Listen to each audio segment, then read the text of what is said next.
Good morning, students. Welcome to the online classes of Shivaji Group of Institutions. Myself, Himanshu Gupta from Mathematics Department, and today I am going to teach you the symmetrical representation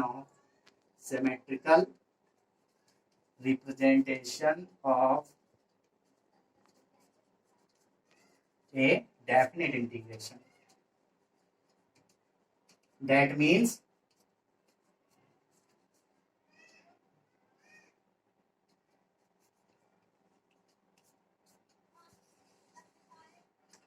that is what if definite integrations represent geometric. What is the geometrical meaning of a definite integration? So I have told you already in previous lectures about definite integration. That is, this symbol is said to be integration of fx with respect to x from limits x equal a to x equal b, where a and b are the values of x, because this we have to evaluate this integration with respect to x. Suppose fx is a continuous function in closed interval a comma b, and I will suppose this function fx is equal to y. So definition is, suppose y equal fx is a continuous function is closed in closed interval a comma b. That is, this function fx is continuous at each value from a to b. Now I am going to represent geometrical meaning of this definite integration. For this, I have to plot some graphs of this function y equal fx. Condition first, I have to draw the graph of this function y equal fx from x equal a to x equal b, where a is lower limit and b is upper limit. Condition number first, I have to draw the plot of this function.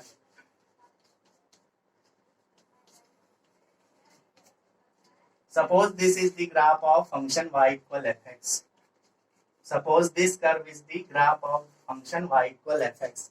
Now we have to plot this function between x equal a to x equal b. We have to integrate this function fx from x equal a to x equal b. For this, we have to draw line x equal a and line x equal b, where a is minimum value of x and b is maximum value of x. So if we want to draw a line x equal a, then we have to, a line x equal a represents the line which is parallel to y axis and which is from a distance, which is at a distance from origin. This is the line x equal a, and suppose this is the line x equal b, which is again parallel to y axis, and coordinate of equation of this line is x equal b. So you can observe that we get a bounded region. What is the bounded region? This is bounded region. This region is the bounded region. Now this bounded region is construct from which parts? This bounded region is construct from y equal fx, line x equal a, line x equal b, and x-axis. So definite integration of fx with respect to x from limit a to b is nothing but the area of this shaded region. So definition is, any definite integration represents geometrically the area of the bounded region which is constructed by the function y equal fx, line x equal a to x equal b, and x-axis. This is the definition from condition number first. Now again I have to told another condition. In this condition, I have to plot I am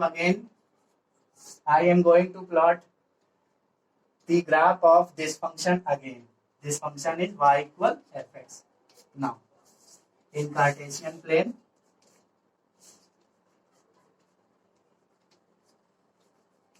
I have drawn the graph of this function y equal fx. This is the graph of the function y equal fx from x equal a to x equal b, because we have to integrate fx from a to b. That is, we have to construct line x equal a and x equal b. Suppose this is line x equal a and this is line x equal b, which are parallel to x-axis.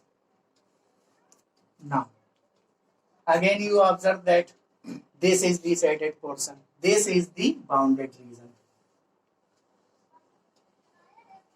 But I have to involve something new in this figure. Something new attachment in this figure. I have to construct another line which is parallel to y-axis. I have to construct another parallel line which is parallel to y-axis, that is x equals c, which is greater than a and less than b. So you observe that this bounded portion is divided into two shaded portions. Portion number first and portion number second. This shaded portion and this shaded portion. So you have already learned in class 10th area of shaded region. So how can evaluate the definite integration of this function? First we have to evaluate area of this shaded portion. Then we have to evaluate area of this shaded portion, and after adding these two areas, we will get integration of fx dx from limit a to b. That is, in this case, integration a to b fx dx is equal to area of this portion a1 plus area of this portion a2. So the correct definition of the geometrical meaning of definite integration is that the definite integration geometrically represent the definite integration of a function geometrically represent this algebraic sum of all areas. The definite integration of a function geometrically represents the algebraic sum of all those areas which is bounded by the curve y equal fx, line x equal a, line x equal b, and x-axis. This is the correct definition of a definite integration. This is the correct definition of the geometrical meaning of definite integration. Again, condition number 3rd.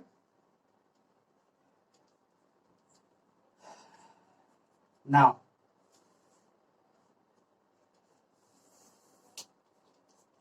I am going to plot another graph of this function.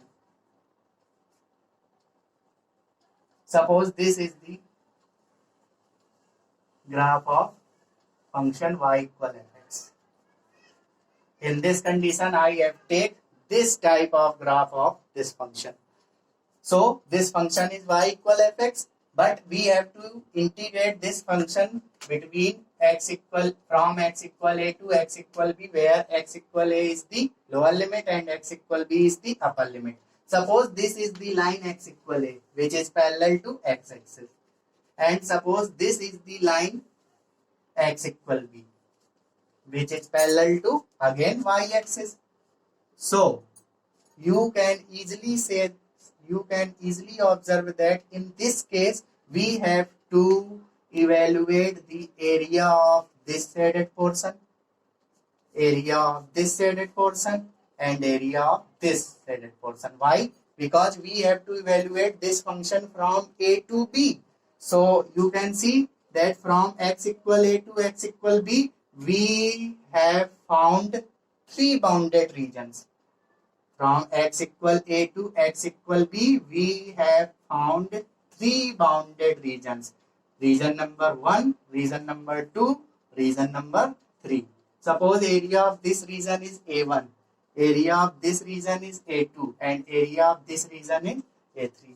So in this case, we will integrate integration A to B fx dx is equal to area of this bounded region plus area of this bounded region plus area of this bounded region.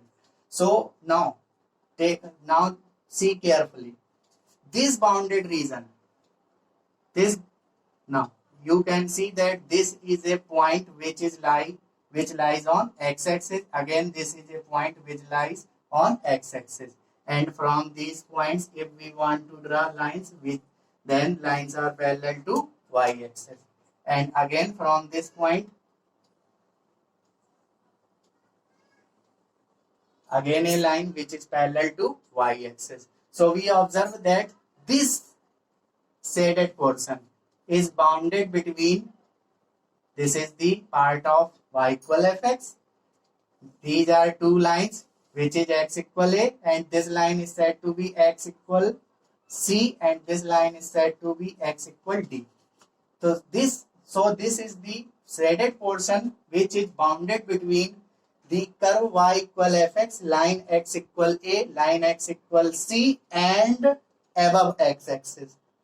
So area of this shaded portion is positive because this shaded portion lies above x-axis, that is first quadrant. And in first quadrant, you know that abscissa is also positive and ordinate is also positive. But what can you say about A2? This shaded portion is bounded below x-axis. And you know that below axis there are just two quadrants, quadrant number 3rd and quadrant number 4th. And in both these quadrants, value of ordinate, that is y, is negative. So you observe that we have taken this function fx as y. So calculating this, the area of this bounded region, we have to take fx negative. In this case, the area of this shaded portion is negative. That is A1 minus A2. Again, you observe that this shaded portion is bounded above x-axis. So area is positive or plus. Area of this portion is A3. So again, integration of fx with respect to x from limit x equal a to x equal b, according to this figure, is the algebraic sum of all those areas. In this region A to B, we get three bounded areas, A1, A2, and A3. So integration of fx dx from A to B is the algebraic sum of algebraic sum of the areas of all three bounded parts, all three bounded regions, that is A1 minus A2 plus A3.